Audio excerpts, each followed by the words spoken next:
Ethical considerations in technical communications, lesson 15.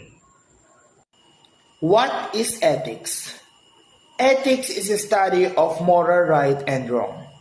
The principles of morality that guide behavior and decision making helps distinguish acceptable behavior. Important in technical writing to ensure fairness, accuracy, and respect. The explanation of this ethics is ethics are the moral principles that govern a person's behavior or the conducting of an activity. They guide decisions, distinguish right from wrong, and are especially important for fairness, accuracy, and respect in fields like technical writing. Why ethics matter in technical communication? Building trust and credibility. Ethical communication fosters trust between the communicator and the audience. Accurate information, transparent communication, and responsible use of data build credibility and establish the communicator as a reliable source of information.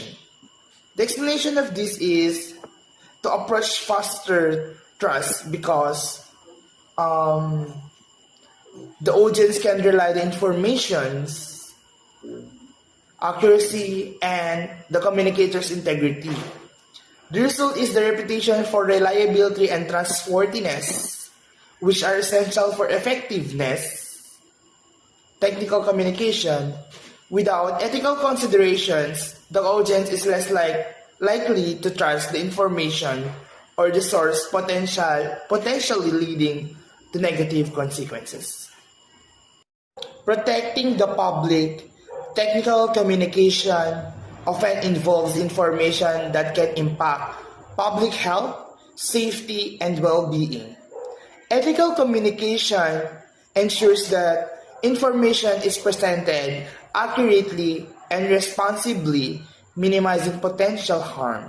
For example, accurate safety information in a pesticide manual is crucial for protecting users and the environment. The main point of this ethical consideration in technical communication are crucial for public safety. Since technical information often affect public health, safety, and well-being, ethical communication meaning accurate and responsible presentation of information is necessary to minimize potential harm. The example of pesticide manuals highlights how correct safety information directly protects both users and the environment. Promoting fairness and equity.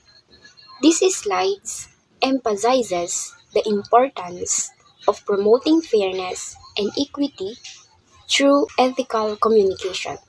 So, ethical communications avoids discriminations, bias, and stereotyping by making sure that message do not favor one group over another unfairly. It values and includes diverse perspectives, promoting inclusively and respect for all individuals. It's like an example. When promoting on the effect of a new agricultural policy, it is important to farmers how to impact different group of farmers, especially smallholders and women. These groups are often overlooked, so including them help ensure that communication is fair, inclusive, and truly respectful. So emphasize the technical communications professions. This means that professionals who communicate technical information like agriculture, science, or engineering must follow ethical standards. These include being honest, acting with integrity, doing what is right even when no one is watching, and being accountable, taking responsibility for one's actions and words. Ethical communications ensures and informations shared truthful, clear, and respect when help build trust with the audience. Advancing knowledge and innovation. Ethical communications foster a culture of trust and collaborations. This is important for sharing knowledge and creating innovations, especially in fields of agriculture. When people trust each other and work together honestly, they can exchange ideas more freely and came up with a better solutions.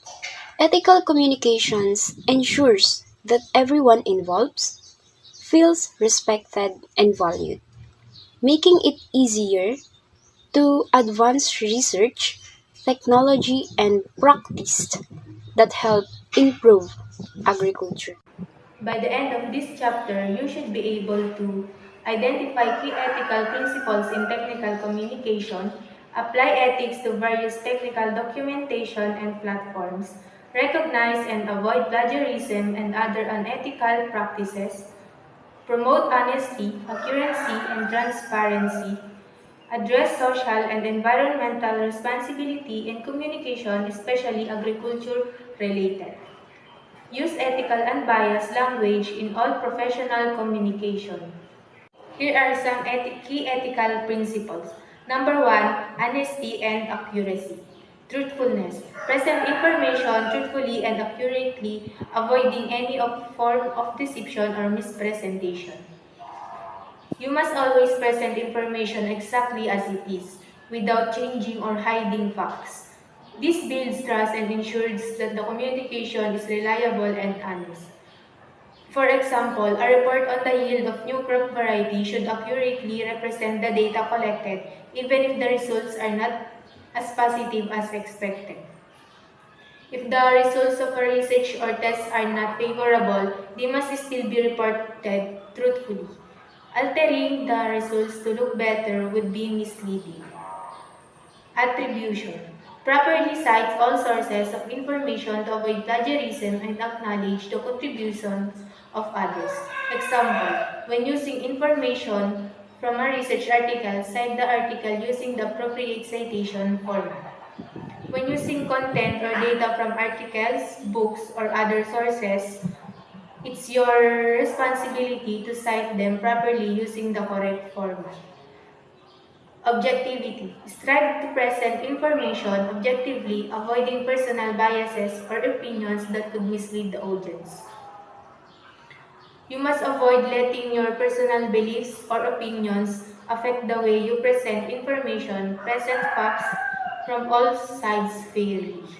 Example, when writing about a controversial agricultural topics such as genetically modified organisms, present both sides of the issue fairly and objectively. If you're discussing a controversial topic, you should explain all view equally instead of pushing just one side. The next is number 2, confidentiality and privacy. Respecting confidentiality. Protect confidential information entrusted to you by your employer, clients, or research participants. Respecting confidentiality, you must protect private and sensitive information shared with you by others, such as clients, employers, or research participants. Example, do not share confidential data from a research study without the consent of the participants. If you're working with research data, you cannot share it with others without getting permission from those who provided their information. Protecting privacy.